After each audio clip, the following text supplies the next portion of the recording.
Today, we're going to be speaking with Andy Norman, who studies how ideologies can short circuit minds. He's the author of the recently released book, Mental Immunity: Infectious Ideas, Mind Parasites, and the Search for a Better Way to Think. Andy, it's so great to have you on today.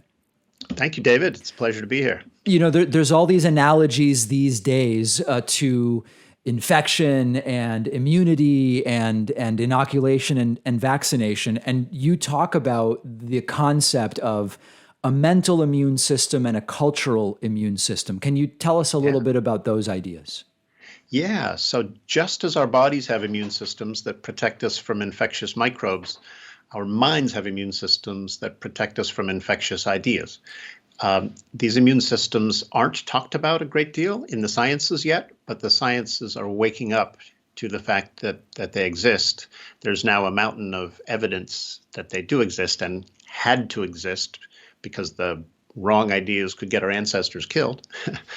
So we're learning to science is actually learning to view minds as having filtering systems that are meant to screen out bad ideas and let in good ones. And of course, they can malfunction in all kinds of ways that lead to social dislocation and political turmoil, among other things. So sometimes people will ask me, you know, what is the best way to protect oneself from fake news and disinformation, propaganda, et cetera? And in my mind, the inoculation that I suggest is a foundation of critical thinking and understanding how we evaluate whether something we've been told is something we should believe, and understanding how media works and media literacy. Is that an example of such an immune system? Absolutely. So I think the concept that comes closest to mental immunity is critical thinking. And so if you want to get a good head start on an understanding of mental immunity, start with critical thinking for sure. It turns out, though, that the concept of critical thinking is a very crude instrument for helping to build mental immunity. And it turns out that critical thinking skills can be weaponized for an ideology, not just employed to create fair-minded thinkers. Can you give an example of how that can happen? Well, sure. So I think universities have been cranking out people who are trained to one or another degree in critical thinking for decades and decades.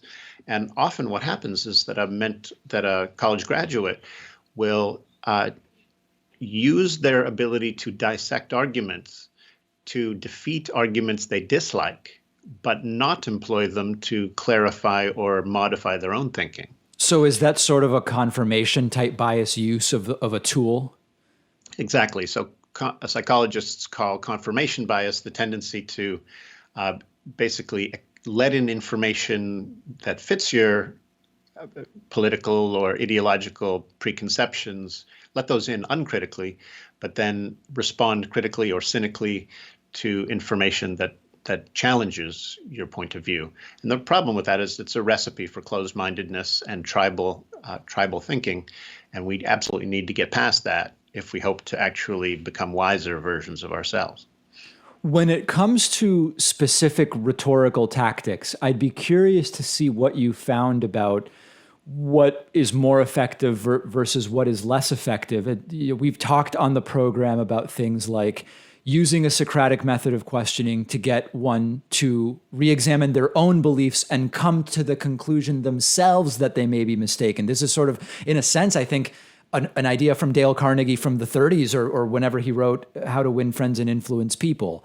Yes. The defeasibility question, which is what evidence, if it existed, would get you to change your mind, and then using that like as a jumping off point. I mean, are these tools maybe effective? Absolutely. So in the book, I argue that the famous Socratic method, basically a way of testing ideas with questions and seeing if they can withstand questioning, that's one of the most powerful mind inoculants ever invented. And in the book, I take that mind inoculant and refine it into something I call the new Socratic method, which I argue can be something like a mind vaccine and take our critical thinking to a whole new level. I also love the question, what would change your mind? That is a powerful question for both strengthening and modulating mental immune systems. So just as the body's immune system can get out of kilter and attack the body's own tissues, or let in COVID, right? Let in the coronavirus, the mind's immune system can get it confused and attack the wrong things. So a conspiracy theorist is somebody who becomes hyper cynical about traditional or mainstream sources of information, and their own critical mindset is almost like an autoimmune disorder. I was going to say it's almost like this cytokine storm we talk about with the pandemic, where the immune system goes crazy because they're for whatever reason. I'm not a doctor, but like this overactive defense mechanism. That's exactly the right analogy. So cytokines are actually antibodies. They're the things the body's immune system produces to fight off what it perceives to be a threat. And sometimes the body's immune system overreacts to something that's genuinely harmless. So when you have an allergic reaction to pollen, that's your body overreacting to something that really doesn't harm it. It's the overreaction that makes you miserable. Right. And our minds can make the exact same kind of mistake. We can attack genuinely reliable information because it comes from somebody on the other side of the political divide, say. And in this way, our minds do more to protect our chosen identities than they do to actually help us find the truth. You actually have to train your mind's immune system to care about truth and to care less about your ideological identity. And when you do that, you become wiser. Yeah, the conspiracy theory thing is interesting. We've interviewed experts on conspiracism and conspiratorial thinking, and how can you distinguish between healthy skepticism and what's on the other side, which is this never-ending and unsatisfiable cynicism, which is often what is at the core of conspiratorial thinking? Yeah, you're exactly right. I think it's long been a tenet of the critical thinking advocates that we think critically, we ask the right questions, but those other guys, right? They're insufficiently critical. But it turns out you can be too critical for your own good. Just as it's possible to be undercritical, it's possible to be overcritical. And so a truly healthy mind is one that strikes the right balance between suspicion and trust. Yeah, that a lot of this, as you sort of alluded to, is my family is a huge mental health family. A lot of people involved, psychiatrists, psychologists, et cetera.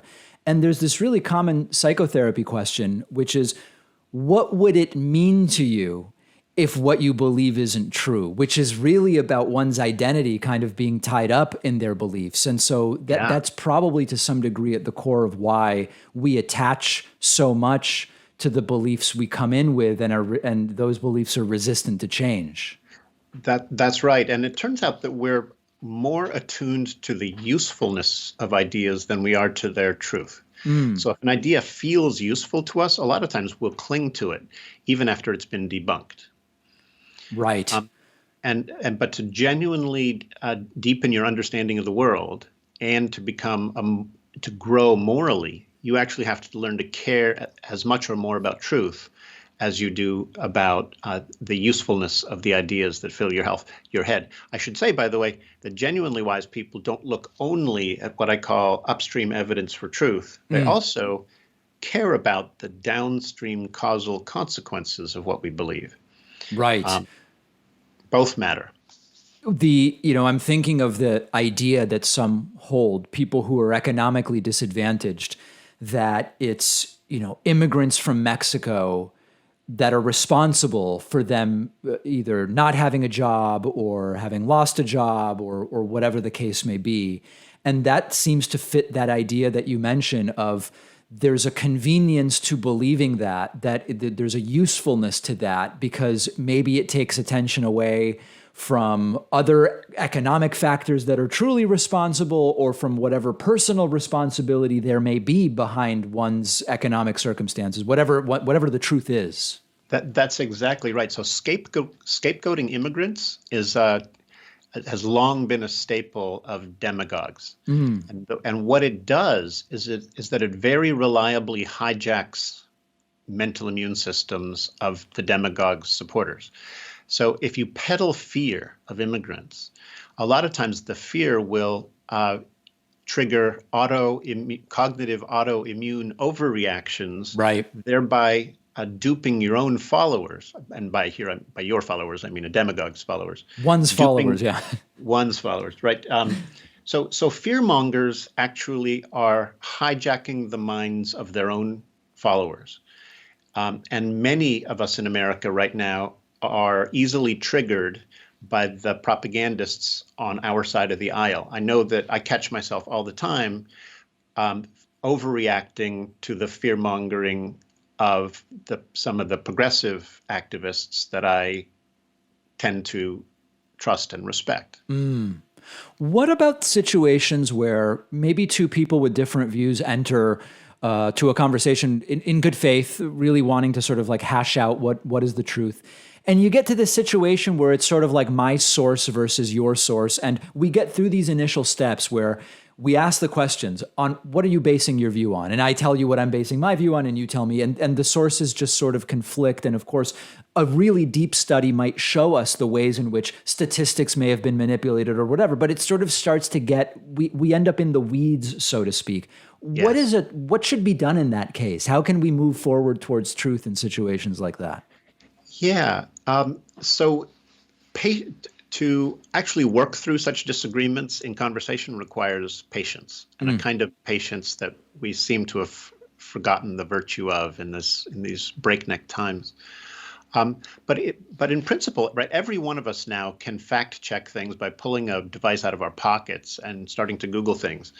But the thing to understand is that there's a ton of unreliable information out there, and a lot of it is on very slick websites or in carefully manipulated statistical analyses so as to get you to support one or another political or religious ideology. Right.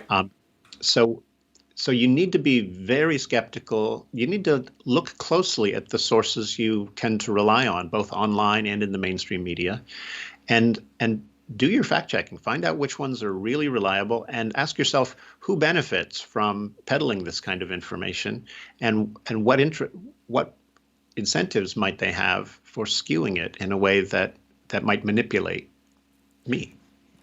Last thing I wanted to ask you about, there's sometimes there's talk of sort of like benign conspiratorial beliefs, and often the one that's cited is like flat Earth as an example. Someone who believes flat Earth, it's okay, it's kind of wacky, but it really is not damaging. But then the counter that I've heard frequently is someone who believes that likely doesn't believe only that, and flat Earth and anti-Semitism have huge overlap, et cetera. How should we evaluate like which battles are worth fighting and sort of adjudicating some of because there's just so much that could be focused on and kind of thinking through that? Fantastic question, David. So a Canadian research team just came out last year with a study that shows that if you indulge in irresponsible thinking in one domain, you weaken your mind's immune system in ways that compromise your ability to distinguish fact from fiction in other domains. Right. So if you indulge in wishful thinking for the sake of harmony with your co-religionists, you end up becoming more susceptible to conspiracy thinking, more susceptible to science denial, more susceptible to propaganda. So you can't say, oh, I'll just go off and indulge in wishful thinking in this domain and expect it not to compromise your mental function. So I actually argue in the book that our minds have a linchpin, our mental immune systems have a linchpin, and that linchpin is always yield to the better reason. Never let wishful thinking dissuade you from doing the right thing, which is to believe as much as possible on the basis of the best reasons and evidence available.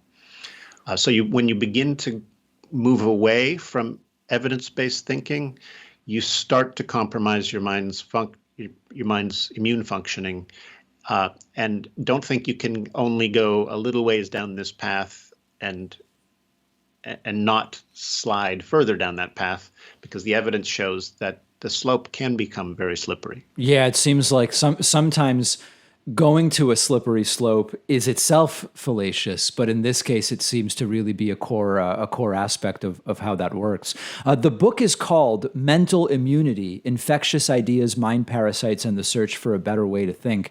We've been speaking with the book's author, Andy Norman. Really great having you on. I so appreciate your time. Thank you, David. It's been a pleasure.